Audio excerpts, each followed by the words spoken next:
জনাবলৈ পাই সুখী হৈছোঁ যে আমি প্ৰত্যেক বছৰৰ দৰে এই বছৰো 5 আৰু 6 অৰ্থাৎ আজি আৰু অহা কাইলৈ আমি দুজনীয়া বৰ্ণাঢ্য কাৰ্যসূচীৰে তিনিচুকীয়া কেন্দ্ৰীয় গৰম সন্মিলনখনি আমি তিনিচুকীয়াৰ মাজমজিয়াত একেবাৰে কলিয়ানগৰ খেলপথাৰত আমি আয়োজন কৰিব লৈছোঁ। আৰু এই দুদিনীয়া কাৰ্যসূচীত আমাৰ বিভিন্ন ধৰণৰ কাৰ্যসূচী ইতিমধ্যে আমাৰ পতাকা উত্তোলনৰ স্থিতিস্থাপন হৈ গৈছে, লগতে গছপুলি ৰোপণ কাৰ্যসূচী ইতিমধ্যে সমাপ্ত হৈছে আৰু কিছু সময়ৰ পাছত আমাৰ মঞ্চ মুকলি অনুষ্ঠান আছে আৰু বিভিন্ন ধৰণৰ আমাৰ একক প্ৰতিযোগিতাসমূহ আছে।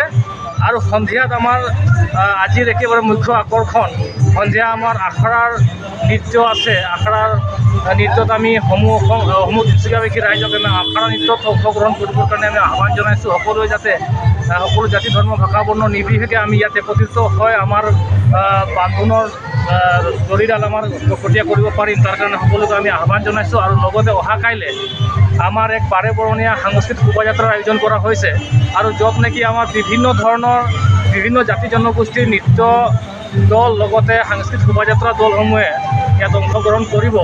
গতিকে আমি সকলোকে তিনিচুকীয়াবাসী ৰাইজক আমাৰ এই সাংস্কৃতিক শোভাযাত্ৰাত অংশগ্ৰহণ কৰিবৰ কাৰণে আমি অনুৰোধ জনাইছোঁ। আৰু সাংস্কৃতিক শোভাযাত্ৰাৰ আমাৰ ঐক্য আৰু শান্তিৰ কাৰণে আমি সাংস্কৃতিক শোভাযাত্ৰা আমি